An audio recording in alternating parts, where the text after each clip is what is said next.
네, 3부를 시작해 보겠습니다. 3부에서는 오이디푸스 티라누스, 오이디푸스 왕이라고 우리가 번역이 된 작품입니다. 소포클레스의 작품인데 이 작가에 대해서는 제가 설명을 좀 생략을 하도록 하겠습니다. 가장 고대 그리스의 위대한 이제 작가를 꼽으라 그러면 저는 소포클레스를 주저없이 꼽는데요. 오이디푸스의 나다움 찾기. 일단 오이디푸스라는 이 이름은 발 뒤꿈치가 골문 아이라는 뜻으로 해석될 수 있습니다. 좀 어렵네요, 그죠? 그런데 이러한 이름을 가진 사람은 왠지 탄생에서부터 예사롭지 않을 것 같습니다. 보통 아이가 어떻게 발 뒤꿈치가 골물 수가 있을까요? 어떤 상처가 있었거나 사연이 있는 거겠죠. 뭐 이런 이제 재미난 이야기들도 있지만은 오늘 우리 주제는 오이디푸스는 이제 오디세우스와 달리 아예 정반대 방향으로 나다움을 찾았던 인물이다라고 제가 소개를 하고 싶어서 선택을 했습니다. 일단 이 작품은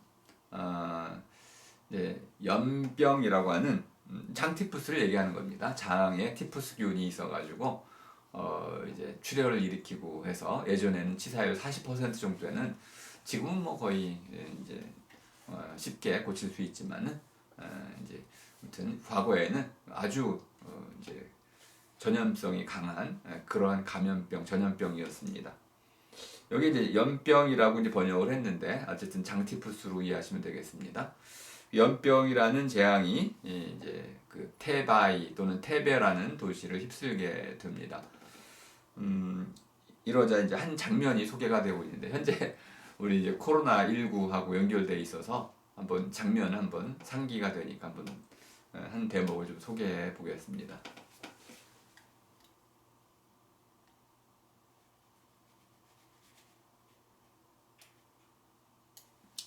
한 글어를 읽어보겠습니다.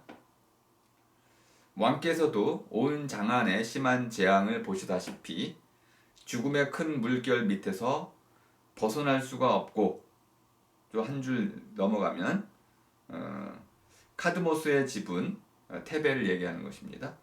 걷잡을 수 없이 폐허가 되어가고 이 어두운 지옥의 세계는 탄식과 눈물로 넘쳐나고 있습니다. 이 작품의 이 대목은 나중에 이제 T.S. 엘리엇의 황무지하고도 잘 연결됩니다. 왜 이걸 좀 말씀드리냐면은 우리 뭐 맨날 하는 거 있잖아요, 그죠? 4월은 뭐 잔인한 달하고 나오는 그 부분인데요. 네, 4월이기도 하고 지금이 또 코로나하고도 연결되고 황무지가 무슨 뜻이냐? 웨이스트랜드라는 게 웨이스트라는 게 버려진 땅이라는 뜻입니다. 사람들이 다 떠나서 더 이상 아무도 살지 않는 그런 나라. 랜드는 땅이라기보다는 나라입니다. 그러니까 누군가 살던 사람들이 모두 떠나가 버렸다. 쓸모없는 나라 이렇게 돼버린 셈이죠. 갈 수 없는 나라 뭐 이렇게도 볼 수 있을 테고요. 이것은 기본적으로 올바름이 깨진 상태를 얘기합니다. 여러분도 이런 걸 아시면 이런 이제 고전에 있는 재미가 좀 있죠. 황무지라는 것이 무슨 뜻이냐? 올바름이 깨져서 사람이 사람답게 살 수 없는 그런 세계를 이제 지옥이라고도 표현을 하고 또 좀 더 나가면 그것을 이렇게 어두움이라고도 표현을 하기도 했다는 것입니다. 이렇게 이제 사람으로서는 이러한 전염병을 막을 길이 없고 아무리 왕이라도 이런 것을 막을 길이 없어서 결국 이런 왕이 해야 할 가장 중요한 책무, 나라를 지키는 이러한 국민들을 지키는 이러한 임무를 다하기 위해서 할 수 있는 모든 것을 다 하면서 마지막 이제 한 가지 일을 하게 됩니다. 그게 무엇이냐면 신의 말씀을 듣는 것입니다. 신탁이죠. 보통 우리 영웅을 반신이라고 하는데요. 이 영웅들도 이제 신의 도움 없이는 영웅적인 일을 해낼 수가 없는 것이죠. 이런 이제 신의 도움을 받기 위해서 신탁, 신의 말씀을 이제 듣게 됩니다. 그리고 이제 이렇게 그 오이디푸스가 왜 신탁을 구하게 됐는지를 설명하는 대목이 있습니다. 마지막 문장만 잠깐 읽어보겠습니다. 그 나의 어떤 행동이나 말이 나라를 구할 수 있겠는지 알아오도록 했다. 이 말은 굉장히 의미심장한 것입니다. 포이보스의 집에 가서 아폴론의 집에 가서 신께 신탁을 물어와라. 이 전염병을 어떻게 하면은 없앨 수 있는지 그럼 내가 그대로 따르겠다는 것입니다. 하지만 신탁이라는 것의 의미를 여러분이 잘 이해해 보시면 신이 직접적으로 말을 건네는 건 아니잖아요. 누가 이제 왕의 명령을 받고 크레온이 이제 가서 무녀에게 아폴론 신의 뜻을 묻게 되죠. 그러면 아폴론 신이 직접 말해주는 것이 아니고 무녀가 이렇게 그 말을 했다라고 하면서 해석을 해주는 거잖아요. 정치적인 어떤 해석을 해줄 수도 있습니다. 위험할 수도 있는 것이죠. 그래서 이제 이렇게 어떤 신탁을 받아왔는데요. 이거는 모두가 따라야만 하는 것이다. 이렇게 일단 이해를 해 두시면 되겠습니다. 이 땅에서 생기고 키워진 더러운 일이라는 것은 반윤리적, 비윤리적이란 행동이라는 것을 의미합니다. 더럽다라는 것은 타락했다는 뜻을 뜻하는 것입니다. 타락의 의미는 경건 또는 순수, 순결 이런 것들을 잃어버렸다는 뜻입니다. 죄를 지었다는 것이죠. 어떤 죄. 그러니까 이러한 어떤 죄를 우리 모두를 파멸시키지 않도록 그것을 깨끗이 씻어라. 우리 적폐청산이란 말을 많이 썼잖아요. 적폐라는 말은 찌든 때란 뜻입니다. 적폐, 찌든 때. 어려운 말이 전혀 아닙니다. 찌든 때. 청산, 깨끗이 씻는 것. 이것이 청산입니다. 엄청 무시무시한 말 같지만 전혀 그런 뜻이 아니고요. 지금 이런 뜻입니다. 죄를 지은 자를 깨끗이 그 죄를 씻으라. 그러면 그를 다시 쓸 수 있느니라 이런 뜻이죠. 적폐청산은 죽이겠다는 뜻이 아니고 찌든 때, 묵은 때, 이 더러운 때를 씻어내서 깨끗하게 회복을 시킨다는 뜻입니다. 이 바로 그 연병이라는 것은 하나의 신의 벌이라는 것입니다.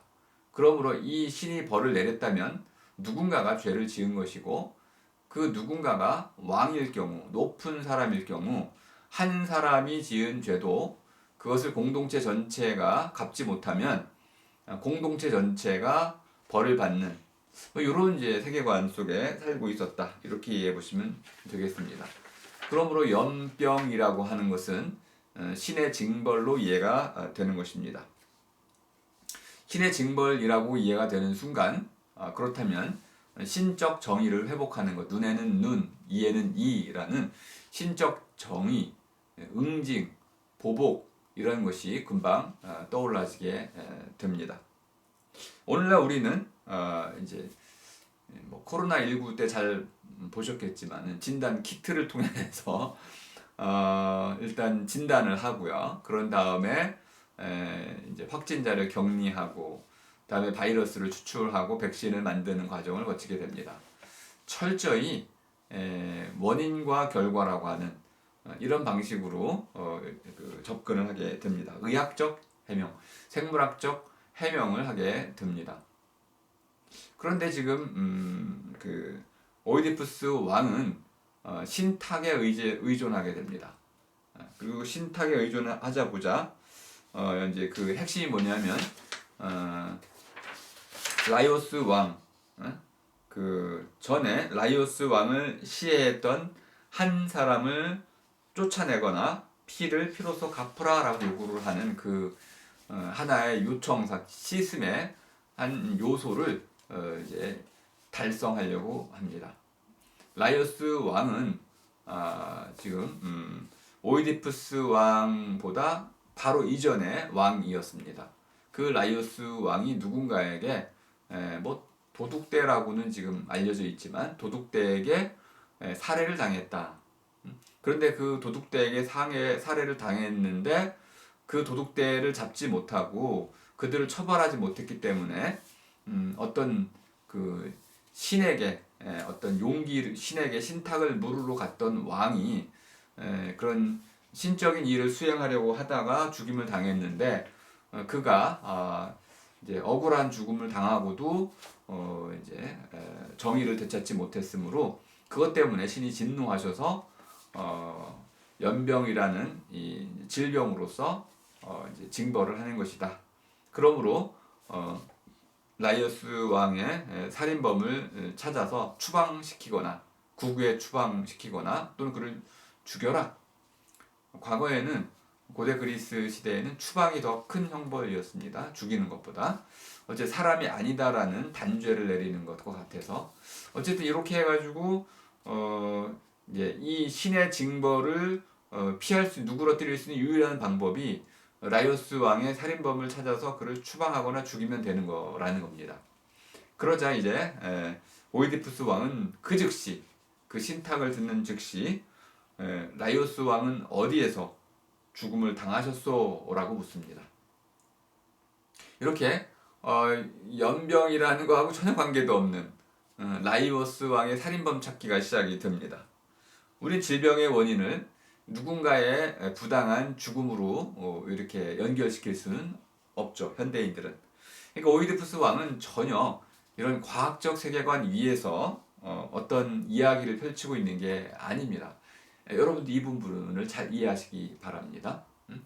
라이오스 왕이나 우리나 가끔은 과학적 세계관, 증명된 알의 기초에서 우리가 어떤 판단을 하는 게 아니고 어떤 독단 또는 편향된 어떤 믿음 체계, 도구마 이런 데에서 또는 어떤 성격 뭐 이런 것들에 의해서 순간적인 어떤 분노심 이런 것으로 우리가 판단을 한다는 거예요. 그때 그 오이디푸스 왕도 나라를 구하겠다라는 영웅적 심리에 의해서 라이오스 왕이 어디서 살해를 당했습니까? 이렇게 묻는 거죠. 근데 이 전사를 알면 여러분들 뭐 잘 아실 겁니다. 오이디푸스 왕이 이제 결국은 라이오스 왕을 죽인 범인이잖아요. 근데 이렇게 자기가 죽인 그 범인이면서도 그걸 전혀 연결시키지 못하고 무조건 지금 현재 어떤 사건, 사태 거기에 매몰돼 가지고 라이오스 왕의 살인범을 찾아라 라고 명령을 내리고 있는 것입니다. 그리고 이러한 자신의 행동의 위험을 전혀 돌아보지 못합니다. 왕은 기본적으로 이렇게 아폴론 신에게 받은 그런 라이오스 왕의 살인범을 찾으라라는 그 명령을 아무 생각 없이 추적하게 됩니다. 근데 이때 이제 그가 이제 그 오이디푸스 왕이 믿는 몇 가지 신조들이 있습니다. 한 가지를 좀 말씀을 드리면 찾으면 찾아질 것이요 찾지 않으면 잃고 말 것이다. 이렇게. 그러니까 결국 무엇이든 찾으면 찾아질 수 있을 거다. 찾을 수 있을 거란 이 확고한 신념 그리고 그러한 노력은 반드시 신에 의해서 보상을 받을 것이다. 신도 함께 할 것이다 라는 믿음을 갖고 있습니다. 오이디푸스는 스핑크스의 수수께끼를 푼 그런 위대한 영웅이었습니다.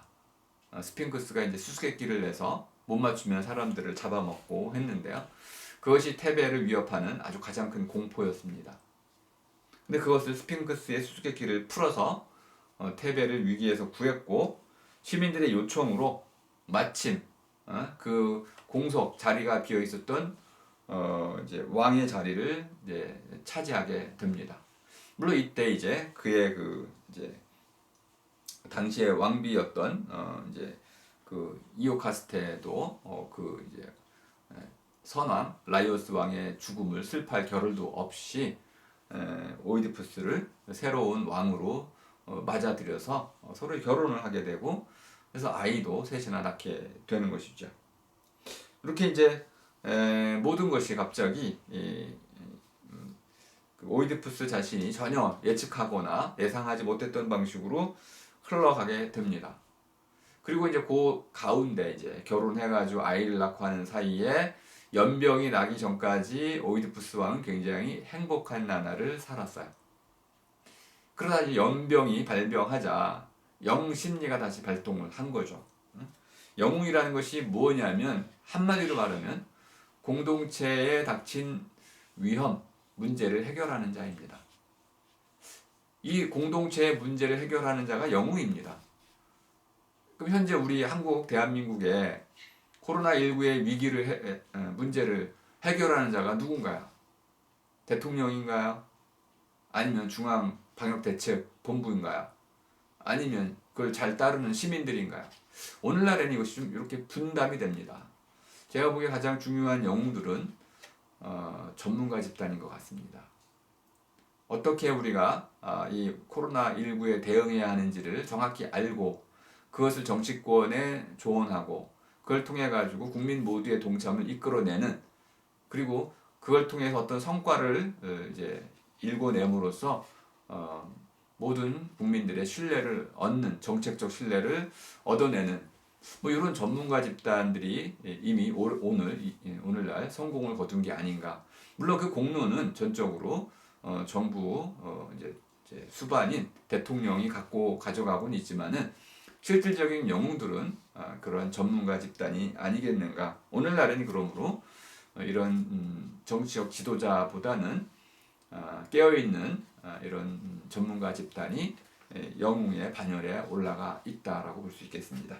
또는 이제 모두가 공동의 영웅이다, 이렇게도 볼 수 있겠습니다. 영웅은 이런 문제를 해결할 뿐만 아니라 그 문제를 해결하기 위해서 스스로 결단하고 선택하고 그리고 책임을 지는 사람입니다. 이런 모습 속에서 우리는 이제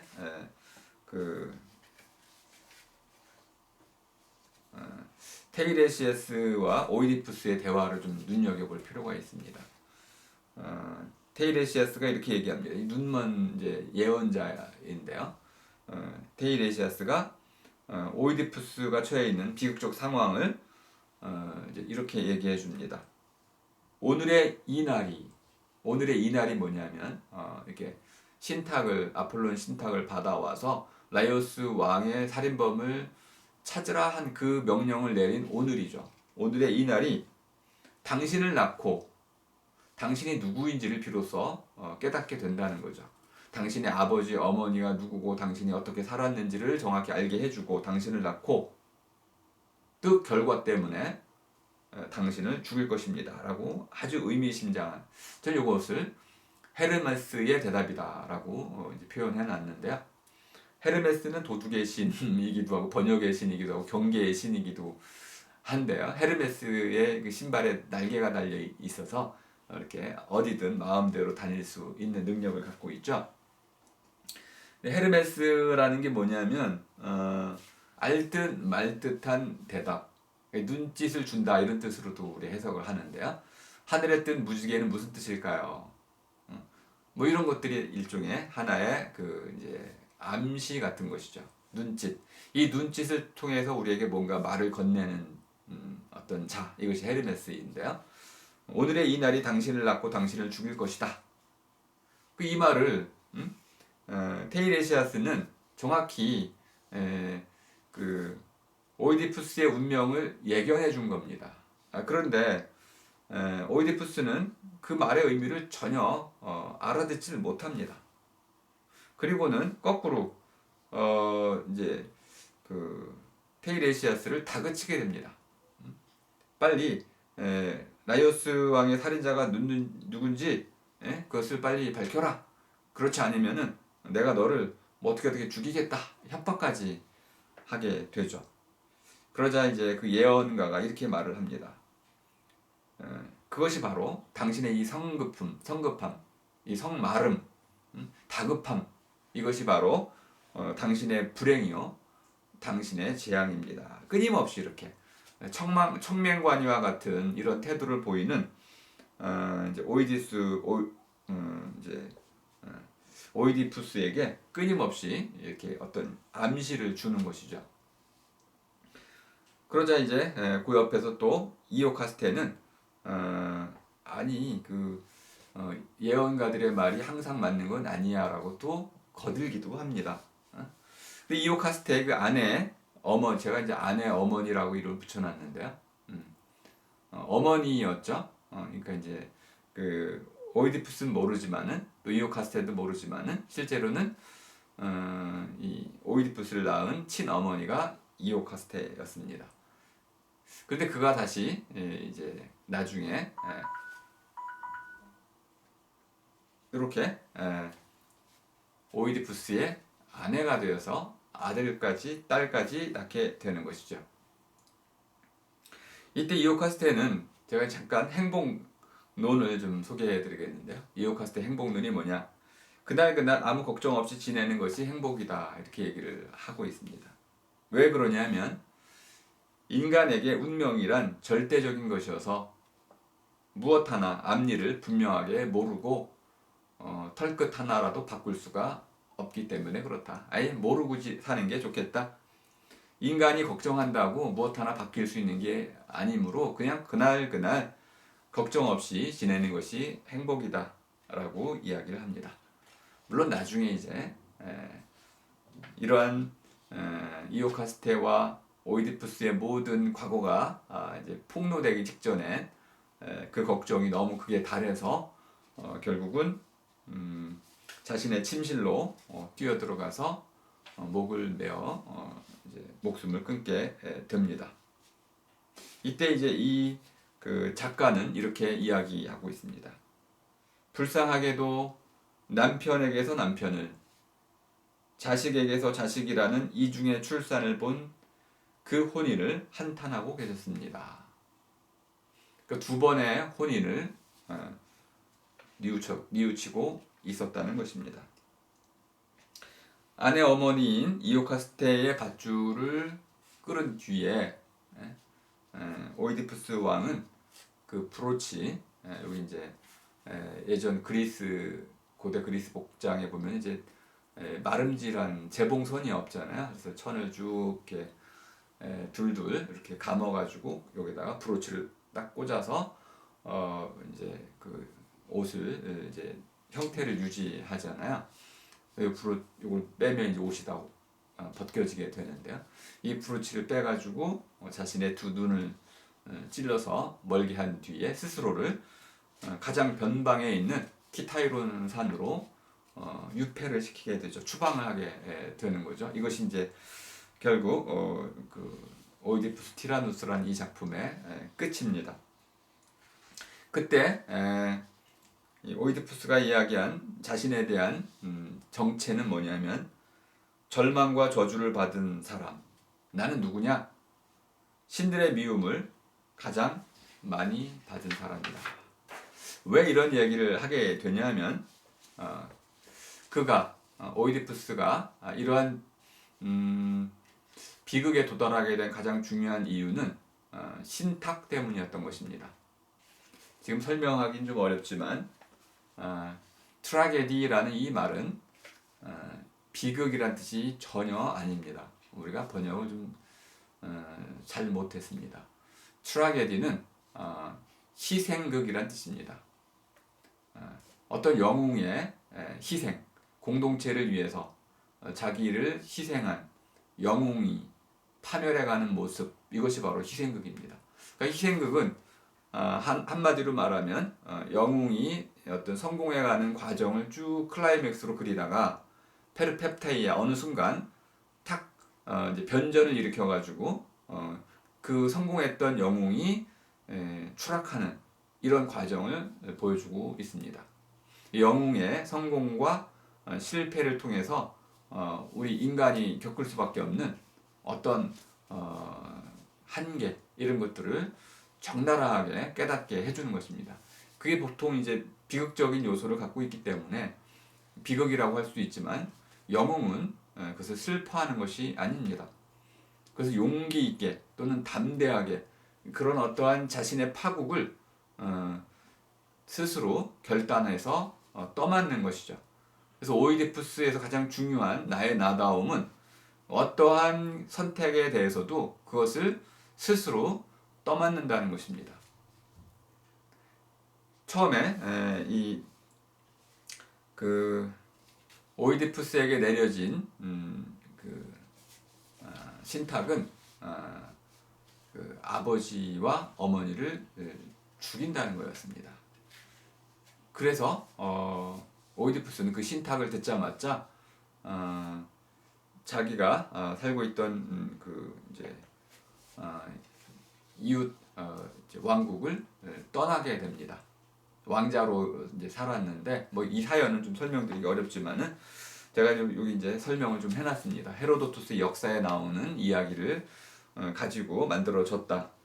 그래서 이웃나라 왕에게 선물로 이제 바쳐져서 결국 왕자로 자라게 됐는데 우연히 이제 듣게 된 그 신탁의 내용을 이제 듣고는 그러면 자기가 아버지를 죽이지 않으려면은 이 나라를 떠나면 되겠다.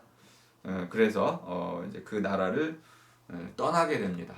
떠나는 바로 그 길목에서 라이오스 왕을 만나게 되고 서로 먼저 길을 비켜라 하는 이런 길 다툼이 벌어지고 그 다툼 끝에 결국은 그 마차에 타고 있던 이제 노인을 이제 지팡이로 뺏어서 그걸 때려 죽이는 자기 아버지를 때려 죽인 것이죠. 그리고 나서 이제 스핑크스 수수께끼를 풀어서 테베까지 와서 이제 또 왕이 되고 그리고 자기 어머니이자 왕비하고 결혼해서 또 아이들을 낳고 결국은 그 이제 신탁을 통해서 그걸 실현하는 바람에 어머니가 스스로 목숨을 끊는 그래서 어머니도 죽이게 만든 이런 이제 하나의 이제 신의 미움을 가장 많이 받은 자라는 삶을 살았다고 볼 수 있는 것이죠. 근데 이러한 신탁은 또 유래가 또 있습니다.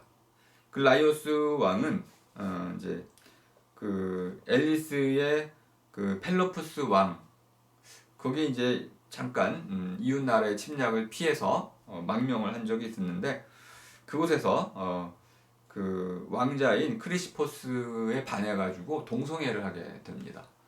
그래서 이 펠로포스 왕이 저주를 이제 퍼붓게 되죠. 그게 뭐냐면 자식을 낳으면은 그 자식 안에 죽을 것이다. 그런데 이제 이 저주를 들었음에도 불구하고 이제 라이오스 왕이 이제 이오카스테하고 사이에 아들을 하나 낳게 됩니다. 그래서 그 아들이 이제 저주대로 이제 그 라이오스 왕을 죽일까 두려워해서 그 아들을 이제 자기 이제 아주 충신에게 시켜서 이제 저 먼 산에서 죽여라 했는데 그 이제 아이를 버리러 가던 사이에 이제 결국은 못 죽이고 그 양치기에 그 이제 아내가 사산한 그 아이와 맞바꿔치기 한 뒤에 이렇게 해서 이웃 나라 이제 왕이 이제 아이가 없었는데 그 이제 왕의 아들로 키워지게 되는 이런 이제 굉장히 깊은 이제 인연을 갖고 이제 이렇게 신탁이 실현이 되는 과정을 거치게 됩니다. 바로 이 신탁의 이념을 어떤 사연을 여러분이 알고 계시다고 한다면은 오이디푸스가 왜 자기 자신을 이렇게 신들의 미움을 가장 많이 받은 자라고 규정했는지를 이해하실 수 있을 겁니다. 그런데 저는 뭐 오이디푸스 자신은 신들의 미움을 받은 자로 자기의 나 다음을 이해했다고 하지만은 저는 좀 다른 쪽으로 이해를 하게 됐습니다. 그래서 요거는 마지막 제 4부에서 소개를 한번 하도록 하겠습니다.